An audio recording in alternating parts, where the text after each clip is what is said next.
Hello guys, कैसे हो आप सब लोग। मैं चुका हूँ आप सबके लिए एक नई वीडियो लेके। और आज की इस वीडियो में मैं आप सबके लिए लाया हूँ top 10 must watch horror animes की लिस्ट।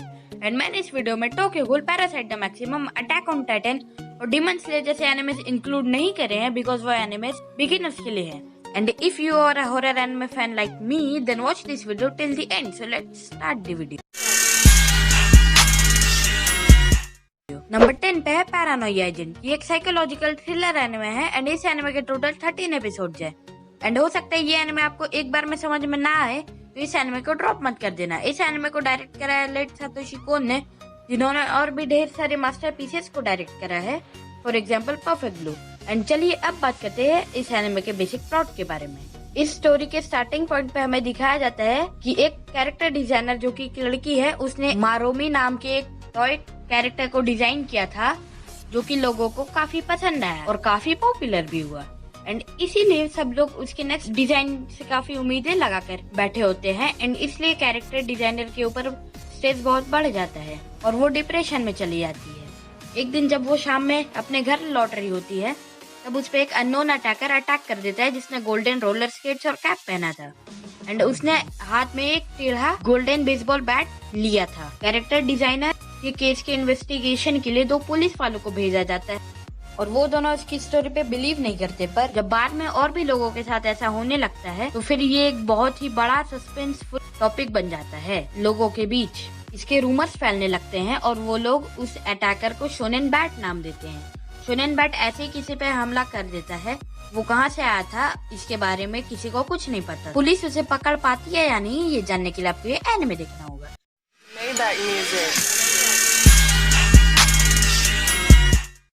नंबर 9 पे है ब्लड थी।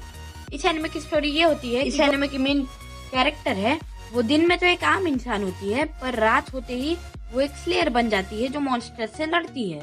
इस एनिमे में आपको कुछ खतरनाक मॉन्स्टर्स भी दिखेंगे जिन्हें देखकर आप शायद डर भी सकते हो, और जिन्हें घूर एनिमे पसंद नहीं है वो इस एनिमे से दूर ही रहे। नंबर 8 पे है काकू रेनबो हाइड एंड सीक। इस एनिमे की स्टोरी ये है कि काकू रेनबो हाइड एंड सीक एक सीक्रेट गेम है जिसे एक आइसोलेटेड टाउन में खेला जा सकता है और कहा जाता है कि एक बार जो उस टाउन में जाता है वो कभी वापस नहीं आता है। इस गेम को सिर्फ 7 लोग ही खेल सकते हैं, ना उससे ज्यादा ना उससे कम, और जो पहले पकड़ा जाएगा वो हमेशा के लिए गायब हो जाएगा। एंड जीतने वाले के साथ क्या होता है ये जानने के लिए आपको ये एनिमे देखना होगा। ये सिर्फ 25 मिनट्स की एक शॉर्ट हॉरर मूवी है तो ये एक 1 टाइम वॉच तो जरूर है।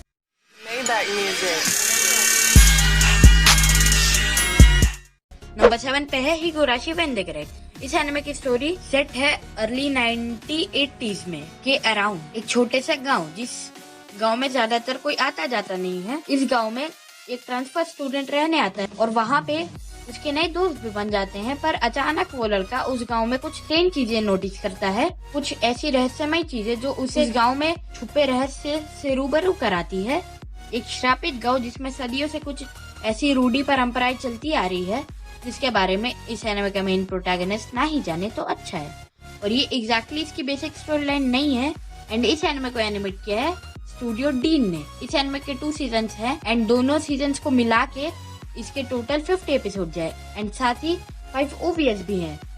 और ये एनिमे 2006 में आया था और जुलाई 2020 में हिगुराशी का एक नया सीजन डिलेड हो चुका है जो कि ओल्ड हिगुराशी का ही रिबूट है।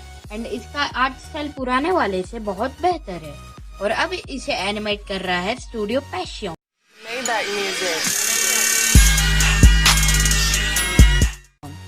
नंबर 6 पे है मोनोनोके। ये एनिमे यामी शिबाई के अपग्रेडेड वर्जन जैसा है, जिसमें हमारा मेन प्रोटैगनिस्ट एक मेडिसिन सेलर होता है जो कि असल में एक एग्जॉर्सिस्ट है।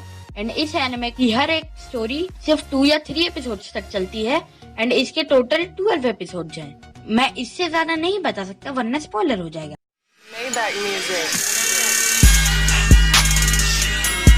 नंबर 5 पे है यामी शिबाई जापानीज घोस्ट स्टोरीज।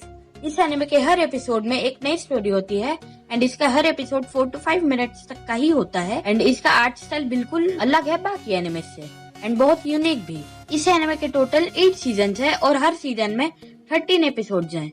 इस एनिमे की स्टोरी लाइन ये है कि हर शाम 5 बजे एक येलो मास्क वाला आदमी बच्चों को डरावनी कहानियां सुनाने आता है। मैं बस इतना ही बता सकता हूँ। नंबर 4 पे है जुंजी ईतो। मैं इसके बारे में कुछ नहीं बताऊंगा। ये एनिमे सेकंड पोजीशन डिजर्व करता है, बट इसकी कम रेटिंग्स होने के कारण ये 4th पोजीशन पे है। मैं कुछ भी नहीं बताऊंगा, just go and watch this anime. And alert, ये बहुत ही ज्यादा गोर और हॉरर एनिमे है, तो कमजोर दिल वाले इसे ना ही देखें। ये एनिमे 2018 में एयर हुआ था। इसके टोटल 12 एपिसोड है एंड ये mystery, thriller, drama, horror, supernatural, psychological ghoul anime है।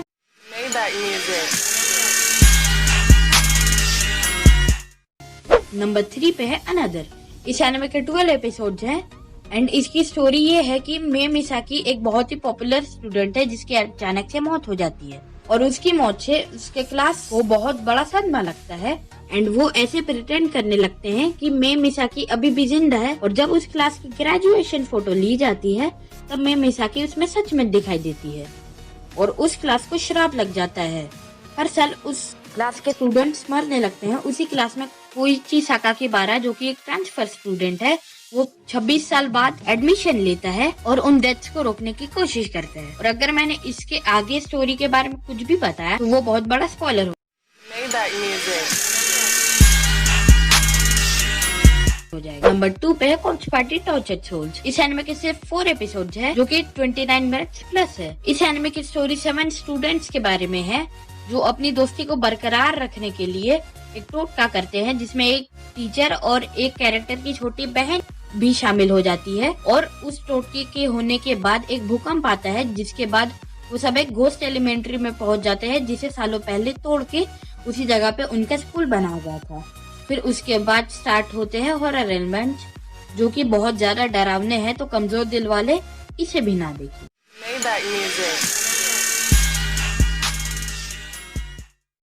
नंबर 1 पे है द प्रॉमिस नेवरलैंड। इस एनिमे के टोटल 12 एपिसोड है। इस एनिमे में 3 मेन प्रोटैगनिस्ट है, रे, एमा एंड नॉर्मन। ये तीनों ही अनाथ हैं और ये तीनों सबसे ज्यादा इंटेलिजेंट बच्चे हैं बाकी बच्चों से। और ये लोग एक ऑर्फनेज में रहते हैं जो कि बाहरी दुनिया से पूरी तरह डिस्कनेक्टेड है। और ये बच्चे उस ऑर्फनेज में बिल्कुल अच्छी जिंदगी जी रहे होते हैं और बस इन्हें अपना पूरा पोटेंशियल लगा के एक टेस्ट देना होता है एंड इन्हें बस ये कहा गया है कि गेट के बाहर मत जाना। और फिर ये सोचते हैं कि जिन बच्चों को अडॉप्ट कर लिया जाता है वो लोग हमें लेटर्स क्यों नहीं लिखते। और इस एनिमे के 2 मेन प्रोटैगनिस्ट उस गेट के बाहर चले जाते हैं, जिस गेट के बाहर जाना सभी बच्चों को मना रहता है। और उसके बाद वो लोग क्या देखते हैं ये जानने के लिए आपको ये एनिमे देखना होगा। आज के लिए बस इतना ही। Thanks for watching.